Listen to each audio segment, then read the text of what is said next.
Welcome back to the Just As We Are podcast. I'm your host, Katrina Lelly, and today I bring you such a beautiful soul. Victoria Aguilar is a tax professional who absolutely loves helping people keep more of what they earn. She's passionate about teaching the importance of tax planning and strategies, and is very familiar with all the questions and uncertainties that entrepreneurs and individuals face when it comes to taxes. She says being proactive and creating tax strategies is key.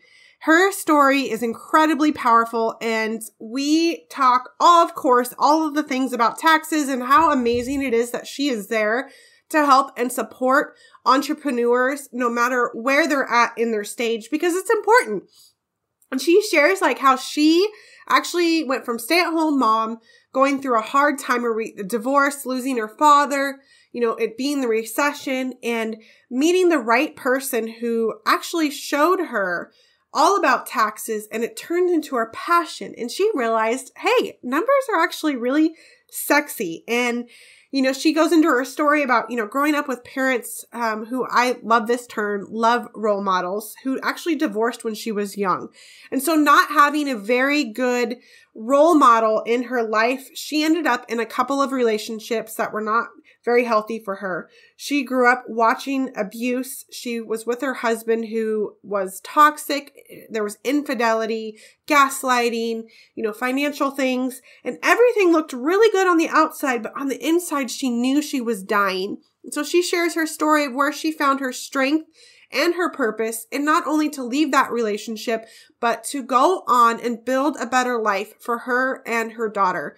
She gives you, the story of her purpose and strength in, being the woman that she wanted to be, even though people around her really didn't get it and really didn't understand what was going on. We talk about breaking the generational ties and what she does to help keep her mindset healthy, and how she pursues growth on a daily basis. I just love this woman, and I'm so grateful for her. She has such a heart of service and a heart of gold. You guys are going to absolutely love listening to Vicky and her story, so stay tuned.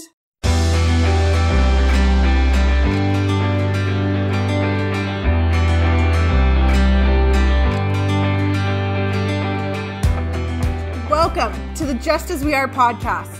I'm Katrina Lelly, a wife, mom in recovery, certified life and transformation strategist, community cultivator, lover of people, and student of life. Each week, I'll bring you love, inspiration, share the harder things people are afraid to talk about, and guests who are willing to shine their light for you.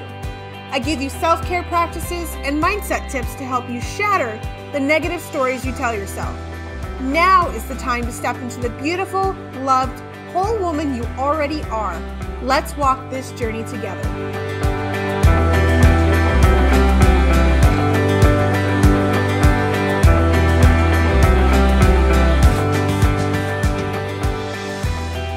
Welcome, Vicky, to the Just As We Are podcast. I am so incredibly happy that you are here and excited for our guests, our listeners, to hear your story, all about you and what you do.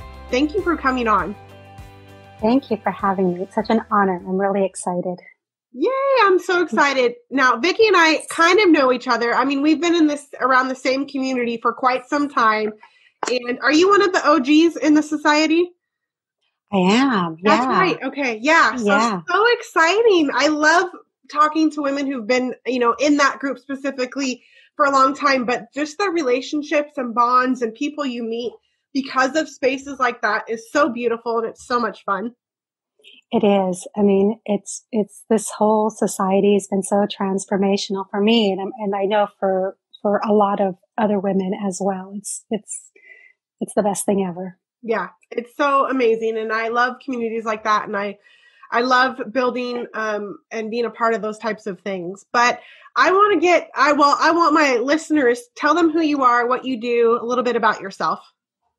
So my name is Victoria Aguilar, and I live in Orange County. I'm originally from San Diego, but have lived my adult life in Orange County.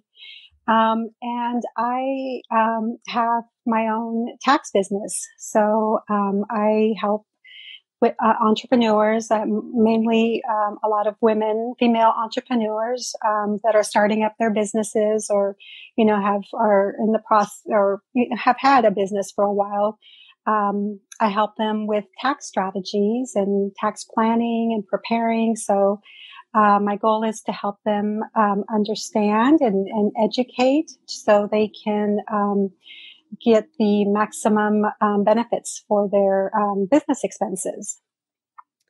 Which I love so much because, I'm a newly entrepreneur, new to the business. And so having somebody like you available and who works with people, from all different ranges, but we don't know what the heck we're doing when we dive into this. And like, I think one of the things I shared with you is like, I want to make sure I do it right from the beginning and not end up getting like screwed over in the end. Exactly. Yeah. And that's the thing. It's, they don't, unfortunately, our school system does not teach us, about taxes. And, a lot of people go into business not knowing, what the first step is as far as their taxes. So that's another process I help, as well as getting them started, with a list of tax deductions or business expenses that are tax deductible, and creating a proactive plan for them. Yeah, I love that so much. And I know that you help so many people, me included, and make yourself available for that because I know there's so many people out there who could be afraid of the government because they don't want, to be in a mess at the end of it. And so we love having people like you. You're in that space that is very much needed. Thank you. And I love serving. I love helping people. So it's a passion to help people. So now, have you always been in the tax world? I have not. So I started, I got into the tax world back in 2000, about 2009. Prior to that, I was a stay-at-home mom. And, before that, I was a court reporter. So I did stenography for court hearings. We kind of just put that on hold after I had my daughter. Interesting. That's so cool. I remember at one time I briefly thought, hey, what should I do? Because at a time I was like, what do I want to be when I grow up? I looked into court reporting because it was needed and it paid pretty decent, and I didn't pursue it, but I think that's so cool. So you were that, and you were a stay-at-home mom, and then you found the tax world. What had you decide to go back to work? Well, unfortunately, in 2008, is a lot of things happened in 2008. I got divorced. My dad died. And, oh my gosh. And then the recession hit. So I found myself, newly divorced, and, my friends who were court reporters at that time, they didn't have work either because of the recession. So then that's when a family friend took me under his wing, and I started helping him with taxes. So that's how that, transition happened. I love how sometimes we just kind of accidentally fall into a space and we meet and are around the right people, and they help us find what we maybe didn't even realize we would be passionate about. Did you ever think you would be passionate about taxes of all things? No, never. I mean, I used to think, it was boring, it was just boring, and I was kind of embarrassed about it. Mm-hmm. And, it wasn't until last year when I met Kayla and really did some mindset work on that, that I realized, oh my gosh, taxes and numbers, they're like really sexy. I love people. I love saving people money, and people get excited about money. So how is that boring? So it totally just changed my mindset and my outlook. And I love it. I mean, I've always loved it. I've always loved helping people. the tax part, I wasn't too passionate about it, but now I am so passionate about it. I just love it. That's so awesome. I love that you have that heart behind it because it's not just a job for you. You actually have passion behind it. And not everybody would understand that. Like you said, taxes and numbers and how can those be sexy and all the things. But I love that you have that passion behind it because ultimately that's what you're really doing. You're affecting people's lives and you're helping them in such a beautiful and very important way. Yeah, I love it. When I first started, I focused, my target market was like the Latino community. As being bilingual, that was a plus. Plus, I knew that community, was really taken advantage of by, tax, consultants or preparers. Mm. So I really wanted to help that community and I did. And my business became really successful. So it's still my passion. It's helping everybody. That's amazing.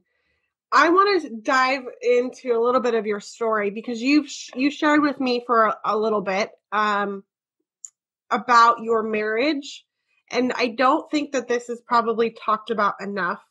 What a toxic marriage looks like, gaslighting, infidelity, all of those things. And so, do you mind opening it up and sharing with us a little bit more about that? Yeah, of course. So I was, first of all, I never, as a child, I never really had good, I would say, I like to call them now like love role models. My parents divorced really when I was really young. And, so I didn't have any good positive role models, about with relationships. All I knew was that, seeing my mom and my grandma, they put up with a lot of abuse. So I grew up thinking that's just what you do is you put up with it.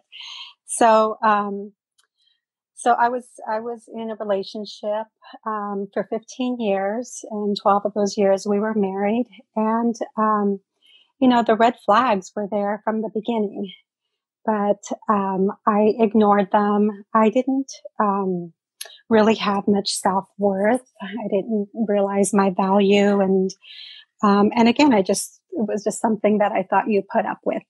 So I put up with it. And, so this happened. So the infidelity started, probably before we got married. Mm. And again, I should have walked away, but I didn't. And, so I've never really opened up because I was ashamed of, my choices. Mm-hmm. And, so, so needless to say, I was with him for 15 years. Everything from the outside looking in, I mean, it looked like it was a beautiful life. It was, great. Everybody thought we had a great marriage. We had the house by the beach. We had the nice cars. We had, my daughter was born, about, we were like 10 years into the relationship and we had my daughter and everything looked perfect from the outside. But for me, inside, I was dying inside. Mm. What were some of those red flags you think that you ignored? Some of the red flags, they started out with, him not coming home. Obviously that's staying out all night, not coming home. It was kind of tricky because he would always, he was very generous. He was, when he wasn't doing his shenanigans, he was good to me. He was, always a good provider. He was, like I said, really generous with his time, with everything. And, was very, loving. So I would get kind of confused and, so him not coming home, there was some drug use involved, drinking was involved. And then, like, one time I intercepted the cell phone bill and saw all these numbers that weren't mine, and called them, and of course found out it was, some other woman's that he had been communicating with.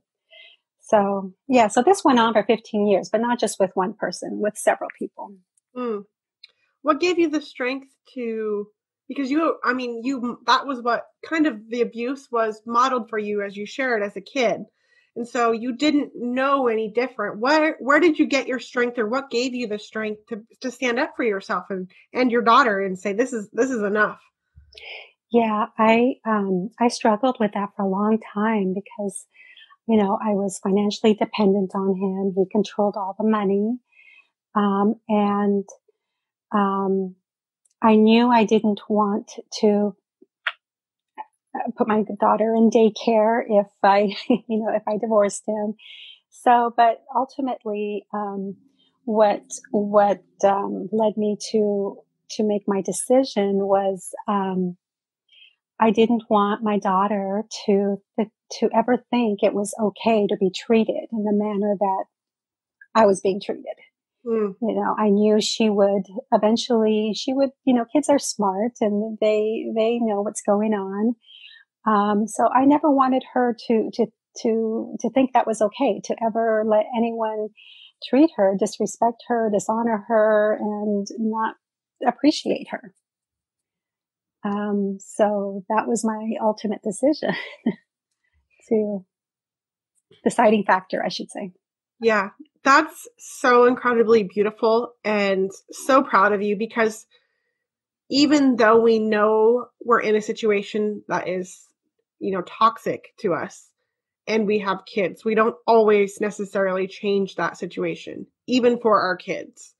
And you found that strength for her to change that situation because you didn't want what you had, and you didn't want her to grow up in that. And that's incredibly powerful. You have broken such a huge tie already based upon what you were modeled and grew up in. And that's a really, really big deal. Thank you. Thank you. Yeah, it's taken me a while to really acknowledge that it was such a big deal, just because it seemed like just a natural thing to do. But yeah, as a result, my daughter's now 17, and she's one of the strongest young ladies I've ever known. Doesn't let anyone, doesn't put up with anyone's BS, and just knows her value. It's amazing. So it's been a struggle. My business wasn't successful overnight. So there were some difficult years there where, I had, debated or, contemplated, did I make the right decision? Because it wasn't always easy financially. Yeah.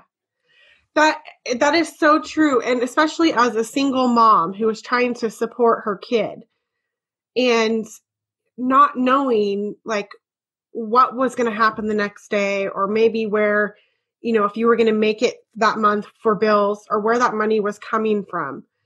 Drawing on that, you kept at it though, and you persisted, and you have a successful business now.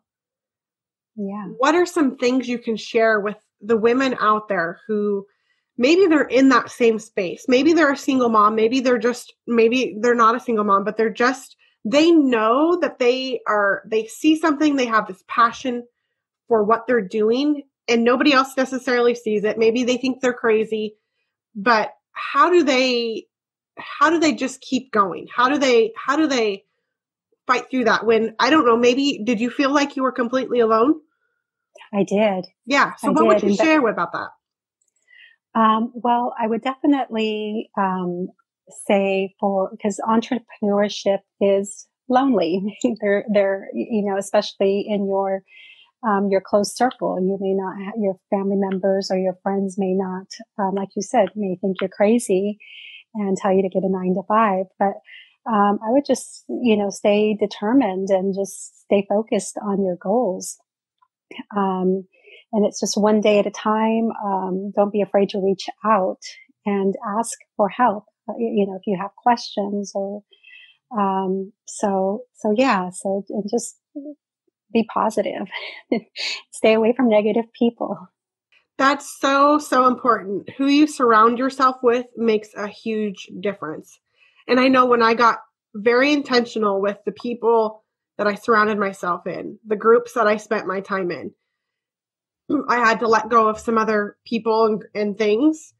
Doesn't mean they're bad. Doesn't mean there's anything wrong with them. They're just not at the level of which I want to be. And I had this conversation with my husband last night. So I love that you brought that up because it is so key and vital in being in that space as much as you can. And you're in California. I don't know if the space that you're in is like this exactly, but I get the idea from California. The level there of energy is different. The vibration is different than Washington State. Mm-hmm.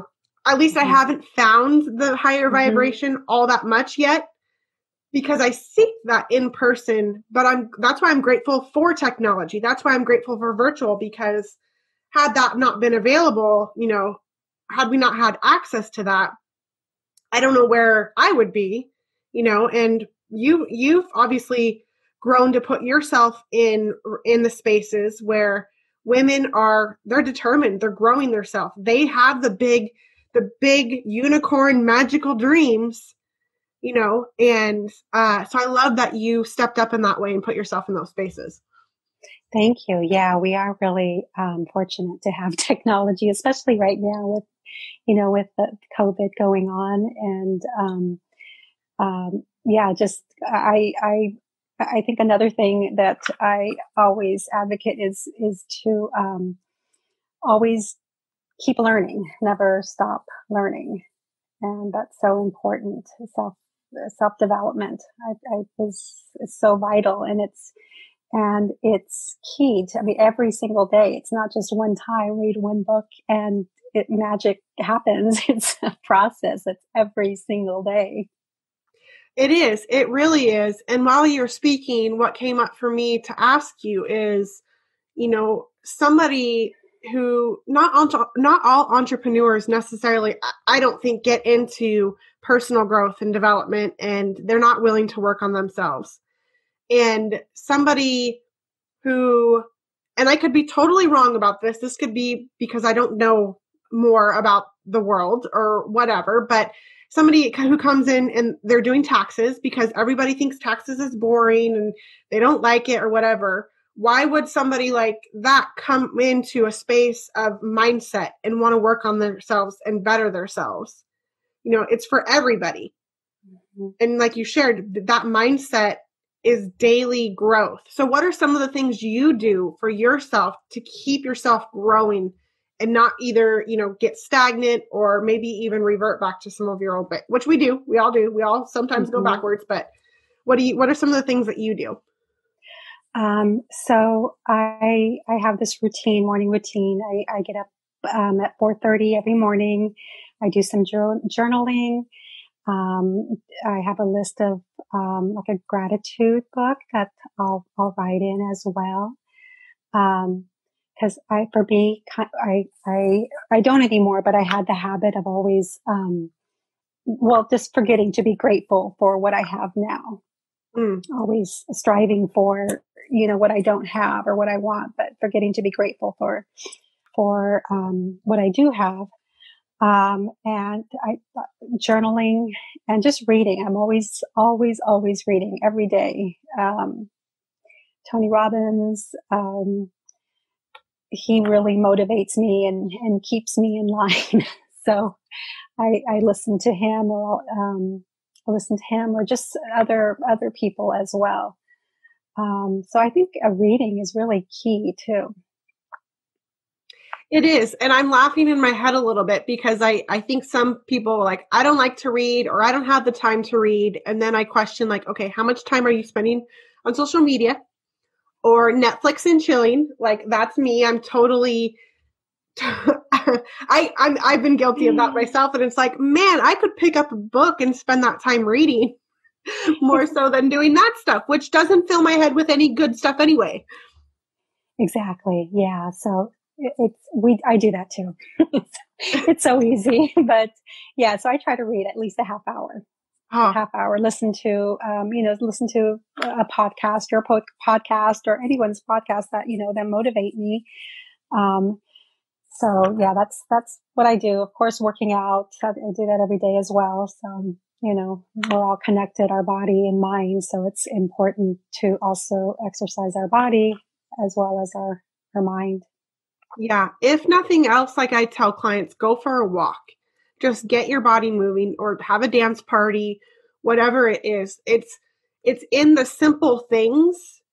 They're truly the simple things, such as going for a walk or having a dance party or taking in 10 minutes to read 10 page, whatever it is. It's in the really simple things that build up that confidence, that clarity, that life that you seek and seems so far out of reach. It's possible to feel that right now.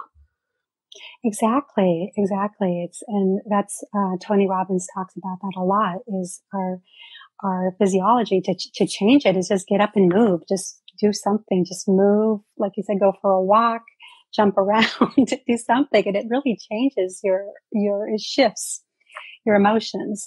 So Yeah. I do that a lot. Yeah. Oh gosh. I love it. I love it so much. And what is something that 2020 has taught you? 2020 has taught me to be patience, lots of patience. And, but for the most part, 2020, I'm really grateful for everything that's happened. It's awful, the lockdowns and, the sickness and everything. But for me, it's given me an opportunity to, for my daughter and I to just really, really have the time to bond. So we bonded and we've really engrossed ourselves with, the virtual world with Tony Robbins. So we've attended some of his events and it's really, transformed me and my daughter as well. So that is so freaking cool. Like, I love one that it's brought you and your daughter closer together and you've had that bond, but you have involved her in this world at self-growth. She's 17 and we know based on the work we do that there's stuff that's already been picked up there that may not be serving her the best, but the fact that you guys are on this together and you're providing her with the tools to grow into this beautiful, amazing woman who can do anything she wants and to have that belief and confidence in herself. Yeah, it is really beautiful. It's exciting to see. And, it makes me smile and, I'm so proud of her, and she already has a couple businesses that she started on her own, and also working on a patent. So she's just like really just taking it all in, and it's very exciting to see. That is so cool. That's right. I was going to ask you about that because I was like, I pretty sure your daughter was doing something on her. That's so cool. At 17, already figuring out the entrepreneur world, which is going to provide such freedom for her in her life. Exactly. Yeah. So, she's, enjoying virtual school actually. So, she likes the flexibility and definitely working on, her businesses, which is, she sees that it will continue to give her flexibility plus the income she wants. So it's really exciting. That's exciting. And as a mom, I'm sure you're so proud of her. And I hope that you are so freaking proud of yourself for providing that space for her, for making that decision so many years ago to stand up for yourself and her. And in turn, you've led her down this beautiful path that's providing so much more value to her life. Thank you. Thank you. Yeah, I'm proud. And also I just want to encourage other women who may be going through, what I went through, that you're so valuable and you're worth so much more than you think. And, yeah, it just takes a few steps and every day, and it's not easy, but, yeah, you can do it. Yeah, absolutely. So what would you say to the woman out there who is resonating with your story right now, and she is in that space where she knows the relationship she's in is not healthy? What is something you can tell her right now that might just provide the hope that there's something different possible for her? Believe in yourself. Just believe in yourself and have faith, and, um, you will get the courage to move forward. Yeah. It may take some time, but, you'll get the courage to do it. That's so beautiful. Oh, Vicky, thank you so much for being so willing and open and to come on and share your story, share who you are and your life with us. I think your story is incredibly powerful. And the more that you share it, the more women you're definitely going to help and encourage them, to do more for themselves. No matter where they're at in their life, if they're a single mom, if they're in a relationship that's not healthy for them, or if they're in that space of feeling like, oh, do I keep going with this passion of mine? It's not working out, but just to keep pushing through. Exactly. Thank you so much, Tina. Wait, don't stop listening yet. Just as we are, fam, I so appreciate my listeners. And you know what would be so incredibly awesome? Is if you just took a few moments, headed on over to iTunes and left me a 5-star review of the show. And if this episode resonated with you, share it with your communities, tag me at Katrina Lelly. My message, my mission doesn't get out there without your help. Until next time.